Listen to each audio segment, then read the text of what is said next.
Ladies and gentlemen, real late, Hot 97, Memphis's finest, Tennessee's own, Blac Youngsta's in the building. How are you, man? Give it up. Yes, sir.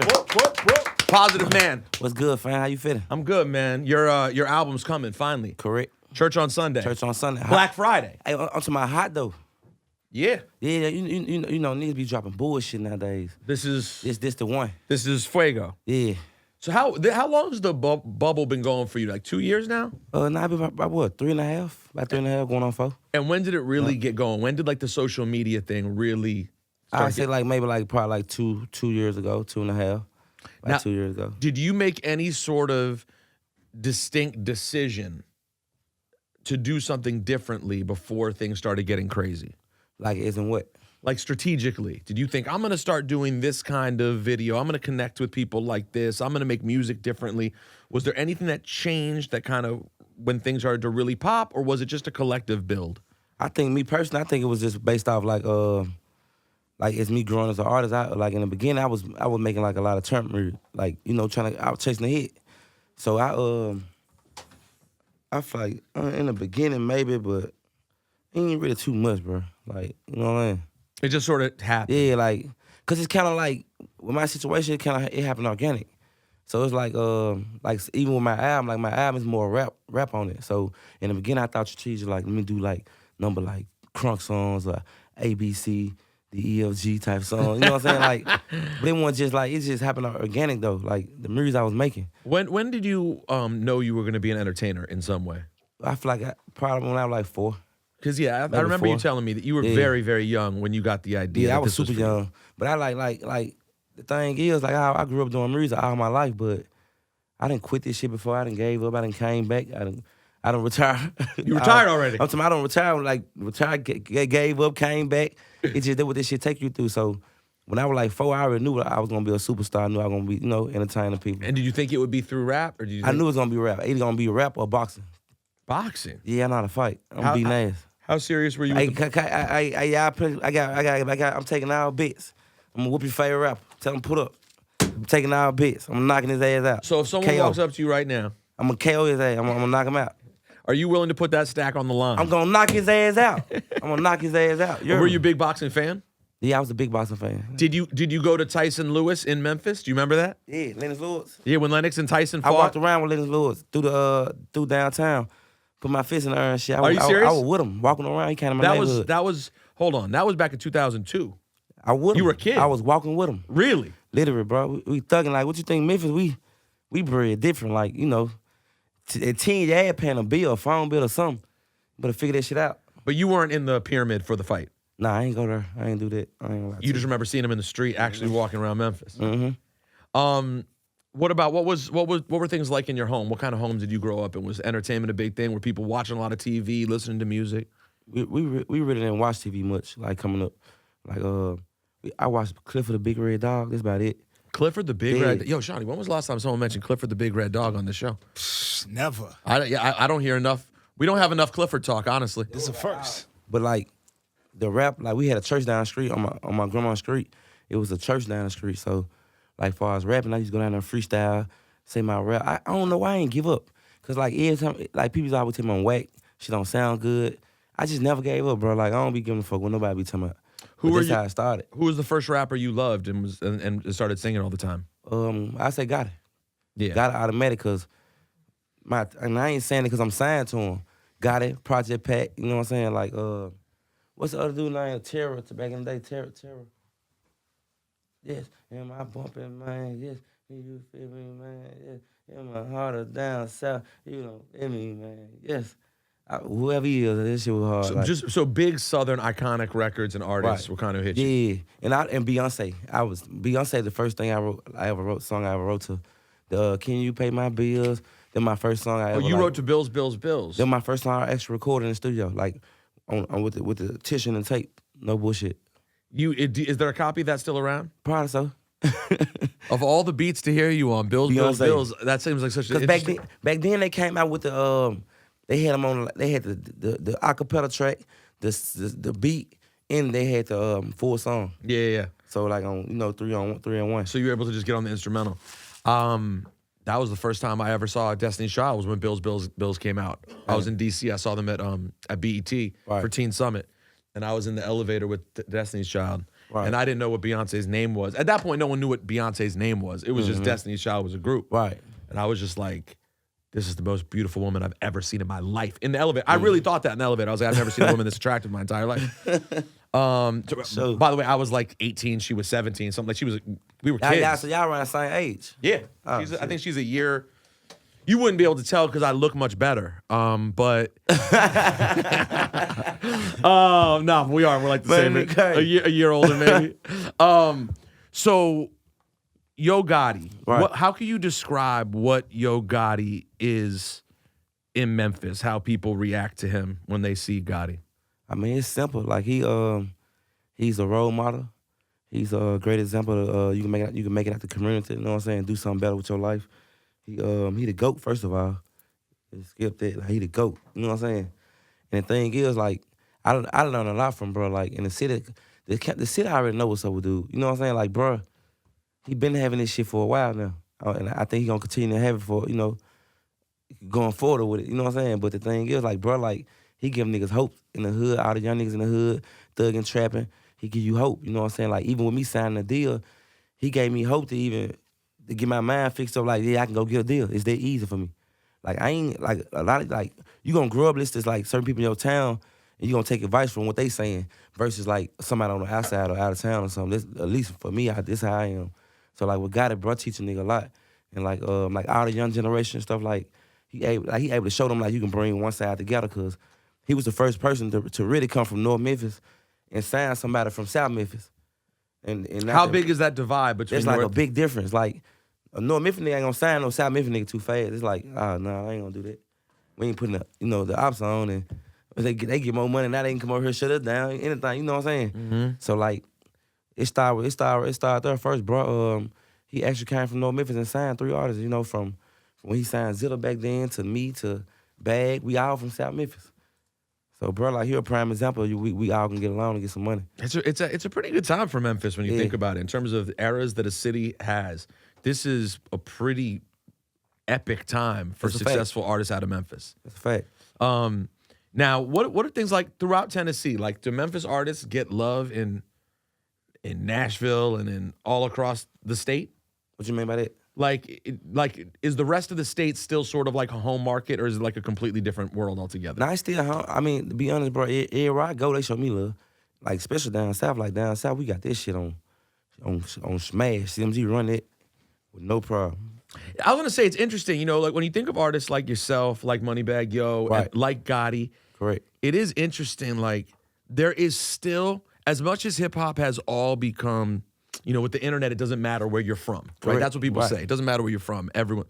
But there is still a different approach and build regionally. Correct. Like, you still probably hit some of these same venues. Correct. That Moneybagg hits, that Gotti hit, right. that a lot of artists who are on the come up from the West Coast or from New York, they're not hitting. Right. Okay. It's a different path. Yeah, it's like a different path with music. Right. Like down south, you get richer fast, like, to me. Yeah, and you start hitting, and there's a club circuit, right? Yeah, like, that's a different circuit altogether. So you make money way faster. Like, man, like for me, like when I first came in, when I first signed and got it, I got on the road with him for like, I say probably like 7-8 months, just learning the game. I was turning down shows. So once we got past about 7-8 months. So there were requests coming in because your buzz was going. I'm turning it down. But you're saying no. Because I ain't know shit. I had to go get with bruh and learn. I need to know something. Like, I don't want to go get money. Just just tell me what the fuck going on. How we gonna have this shit But go? that has to be hard. Did you have any money at the time? Yeah, I had money coming in. Okay. So I was So you with were him. cool. Yeah, I was with him and shit. And I was budgeting it, bro. I'm spending this much on food, spending this much on this. I'm stay beside bro the whole time. So it was like, this how I felt. But like, I was on the road with him for like 7-8 months. I left from him. I ain't see bro for like 2 years. I was making that much money. I ain't see him for 2 years, bro. 2 whole years. Because you were off now doing your own thing? Yeah, like last year, me and bro just really started like really hanging out and seeing each other more. Cause we been so busy like throughout the years. We be busy as fuck. He doing something, I'm doing something. It just be too much going on. And when you started taking gigs on your own, I blew up. I made $1 million less than 223 days. $1 million in 223 days. Less than 223 days. So that means it was like 222 days. Nah, it really was less than that. That part was a 7-month process. I just, you know what I'm saying? Like, From the first time you started collecting money off the music shit to $1 million. yeah, because you got to think about it like, all right, for example, my last album I called a 223. This album I'm called in church on Sunday. The last one I called the last album 223 only because I made $1 million less than 223 days. That's how long it took me to make $1 million. But I really made it within like 6-7 months. But the only thing about it is I was spending money on jewelry, buying cars. So I really had been made it. Probably like 4-5. It took probably 4-5 months to make it, but I was spending money. So I might spend some money. I have to make some more. But I know I saw a million sitting her. You know what I'm saying? Within 223 days. That shit was crazy. That's pretty incredible. It's that easy to get rich down south, bro. Like, we got the formula, CMG. What do you think? What's your number one source of income from this? I say, I'm an all-around American. You know what I'm saying? Like, But is it club appearances? It's club appearances, but it's like I got so much other shit going to where it's like I'm an all-around American. Like, some people just, you know, they get this or just get that. I'm getting everything. I benefit from everything. Everything I get be large amounts. Did you hire someone to handle money? Nah, I do my own shit. Really? I got accounting and shit. I got accounting. All this shit. I got everything you need, but I still handle my own money. So you got an accountant who handles just your taxes and everything? Yeah, shit like that. But I handle my own business as far as on like moving money, who get the money, write the check to him, he want the money. You're writing those checks? I'm doing all that. I ain't doing no playing. Well, now, I don't play. Was there a lack of trust for hiring someone else? You thought it was a waste of money? You just want to be hands-on with it? Nah, I feel like I ain't gonna let nobody do me like these big. You know, I always watch movies where these big rock stars and singers and stuff, they get, you know, money stolen and took it from them and shit. So I was like, how can I keep myself from getting something took from me? Now I'm gonna have my own business. I trust the person who handles my money, but let me be clear. If they want to rip me off, they absolutely can. I would not be able to catch it at all. How's that? Honestly, because I truly don't think that you'd be having to pay such close attention when people are paying your bills for you and handling everything for you. The idea of being able to catch a little bit slipping through the cracks all the time, and you have a lot more money coming in than I do. So I don't know about that now. no, you got, trust me. Yeah, y'all loading this. $1 million and 223. You look at the studio. How much money could I be making? This ain't your studio. That's a great point. So what are the goals you have? Obviously, Church on Sunday drops on Black Friday. Yeah, I got Blac Youngsta Friday, if you will. I got something for you. I just thought about it. Oh, you do? Yeah. Yo, you about to? If you hand me cash, I came my notes. Oh, here you go. Go ahead. Yeah. You ain't get no cash today, motherfucker. Wait, what's on the notes? Nah, so on my notes, all right. So I got my, I'm doing a wedding where I'm trying to pick someone to marry, a couple. I got my minister license now. Oh, so you can actually marry a couple. Yeah. That's a beautiful thing. I know. I'm gonna pay for the wedding. And you're gonna pay for the wedding? So I want y'all to hit my hotline, 877 Real Black, REVBLAC, 877 Real Black. So make sure you hit my hotline and tell me, like, why should I pick you? How special, you and your significant other, and how long y'all been together. And so if you pick them, you will not only marry them by being the reverend at the wedding. I'm gonna pay for it.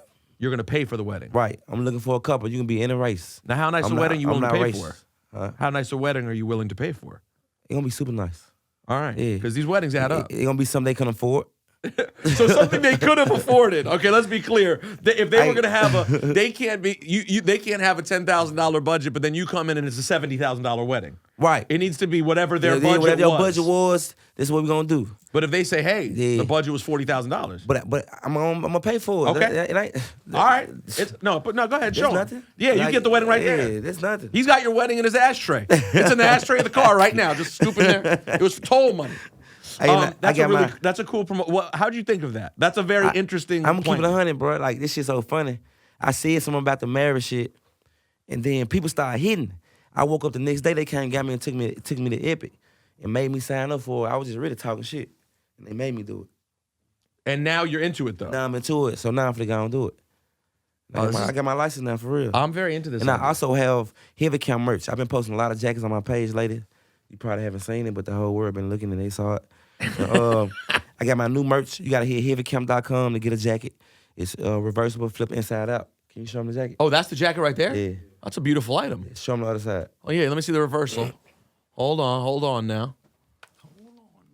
So the outs. Ooh! Yeah. So hit heavycamp.com to get them jackets, hit them ASAP before they sit out because they moving fast. How much you want for those jackets right now? How much they run? I don't know the exact price. Whatever the price is, I know it ain't none. You got some money. Yeah, you be good. You be good. You be good. And I got features on my album. Let's talk about that. Oh, please do. Yo, Yeah. Can you tell me about the features on your album? All right, I'm gonna give you a rundown. I gotta give you everybody.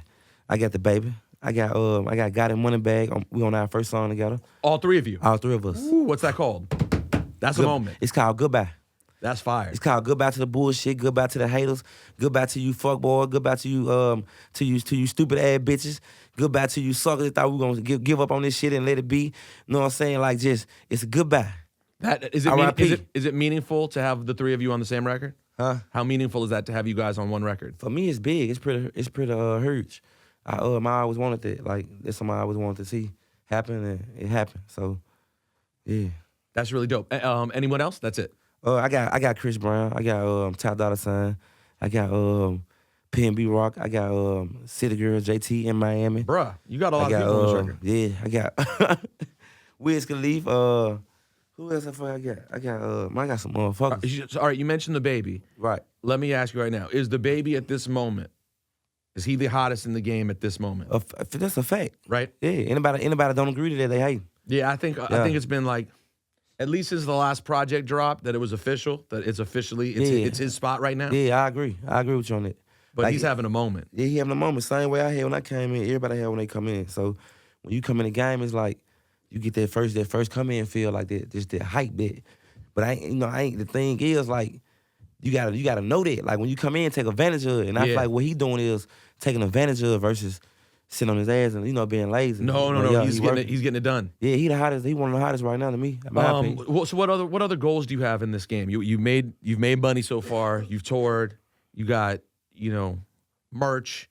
You're making records. You have an album with tons of amazing features on it. What other goals do you have? Do you really want to accomplish? Well, my last goal I had was to go overseas and set out my tour, and I sold out overseas. Church on Sunday. We just got back. We sold out every day.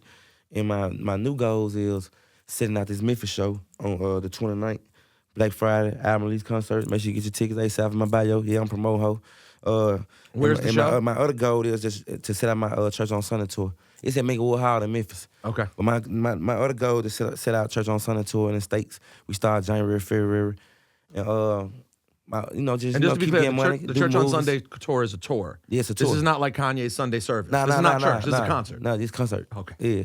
And you never know these days. I got new goals. I just want to the same goals. Just be successful. Keep investing in real estate. Keep doing the right thing. My money, doing right by my mama. Taking care of my grandma. Where do you have real estate right now? Where in the country? Man, it really down there everywhere. I'm all through this bitch. Yeah, rental properties? Nah. All my shit, I own. Everything I got, I own. But you're not renting them out? Yeah, I rent them out. Yeah. But you have so you have them and you've made them rental properties. Right. So you're a landlord. Correct. Yeah, correct. Blac Youngsta's living that landlord life. But I don't. When you come by and fix someone's stuff, I don't have to handle that business though. I let the white people handle it. I hire a white person to work for me to run this shit. Because a black person can't put a white person out. They got a problem with it. I see. Apparently so. Yeah. If you look at the country right now, who became president, but a white person can put a white person out. They feel okay about it. Yeah, okay. Apparently. So I'm gonna send a white person. That's a great. You know what? Listen. Apparently, a lot of America has a problem with having a black person as a boss. Right. I should have given lessons about that. I've had that situation for a very long time. Hey, you gotta know I'm invested though. Like being around Gotti, bro. You gotta know like I know too much. Like I can't. How can I not invest this shit? Like. Where do you like spending time now? Now that you've gotten to see the country and move around, is there any place you like spending time that maybe you didn't think you would have liked to spend time before? I think L.A. LA super live. I like LA. They got a lot of horse in LA. I'm sorry? They got a lot of horse in LA. Now, WHORES. Whore. Okay, got it. And you enjoy that. Yeah. You're enjoying that about LA. They got a lot of them out there. What else do you like about LA though? Is it the weather, the food? I like the fact I can be free. What I mean by that is I smoke weed. I'm high right now. I just smoked like 4 or 5 blunts on the way here. 4 or 5? Yeah, man, I'm high, man. Right to the face, or you guys you're sharing? No, right? I'm face shot. I don't share blunts. I eat pussy. I can't let nobody puff my blunt. I don't know who cool cat you eat. I eat pussy, bro. I'm just being 100. So you don't know that they would want to share with what you're eating, so you don't want to share with what they would be. I know I'm sticking my tongue down through that. All the way. Yeah. So that's a good point. So all of you guys are comfortable having your own blunts, not sharing. Don't share no blunt with me, because I eat pussy. Now, I remember the first time I was around an artist who didn't pass a blunt. I thought it was the craziest thing I'd ever seen in my life. This because they probably feel like, you smoke weed? I don't say it on camera, but I've partaken okay. before. Yeah, I feel like they probably because they feel like they don't want to smoke behind you. Then you gotta remember now. You got to remember. Some of these niggas be really fly, they be smoking their bullshit. So if you hit their blunt, you don't realize this nigga on this bullshit in her.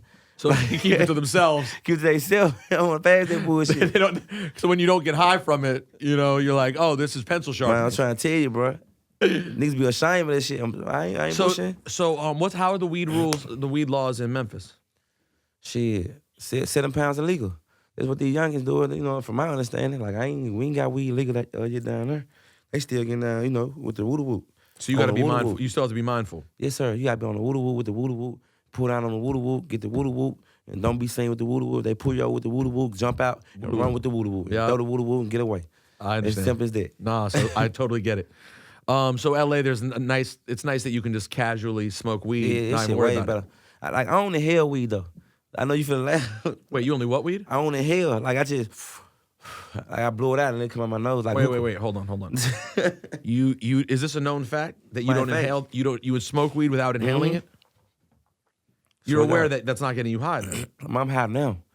I'm super high, bro. You get high without inhaling it. Like you smoke it like a cigar. Bro, I'm like high. You're just like a cigar. And but I do it all day. I never stop. And you're sure you're getting high? I'm positive. Is he actually high? Do you think he's actually high? See, I'm telling you I'm high. It's Clinton.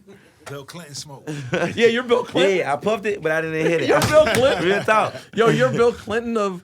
Hold on. One day you're going to inhale by accident and your mind's going to be blown. You're going to be like, oh, this is what y'all have been feeling the whole time. I did it before I threw up. My eye was high as hell. It was too much. Mine was too much. They gave me, I don't know what happened today.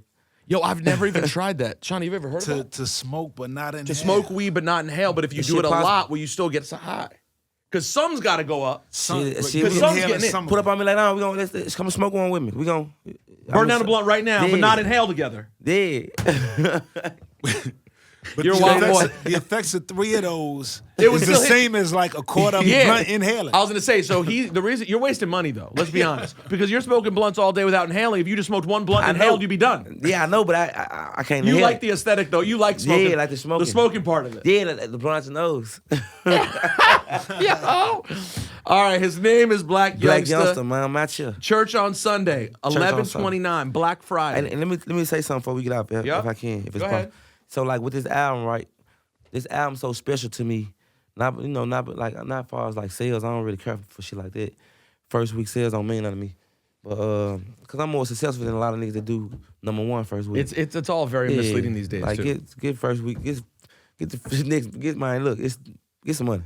Exactly. But besides all that though, all the music I did in the past, it was like more fun music and turn music. But with this album, I kind of like touched on real life basis and shit, like real life subject. Like I lost my brother. I just been going through a lot of shit lately. But when did you lose your brother? I lost him in Miami. But what I'm saying is, what I'm trying to get to is, I've been going through a lot of shit. So when I first came in, I did, I swear to God, it was more heartfelt. And after that, I just kind of translate to, I was just doing like hype music, turn music. But with Church on Sunday, what makes it so special for me, I go back to that I swear to God flow. And I give them that real passion, that pain, that everything give me. You know what I'm saying? And I got a documentary coming out with it. Also, it's called Church on Sunday documentary. On 11/29. What day it come out? What day the doc come out? 25th. A few days before. Okay. Yeah, it's for that 25th. So kind of like I just want to share that, let them know I got a doc coming out with the album. And, okay. Speaking my life. And if you want to see more than just a smile or laugh, goofy shit, like and see the actual story. Check that doc out. You gonna know who I am. You'll get to know me. Get to know Blac Youngsta. Blac Youngsta, the second time I met you, it's been a pleasure both times. You're a very interesting individual. Bro. Now I'm even more interested because I found out you don't inhale blunts. Church on Sunday, 11/29. Thanks for coming by, bro. Appreciate you. God bless, bro.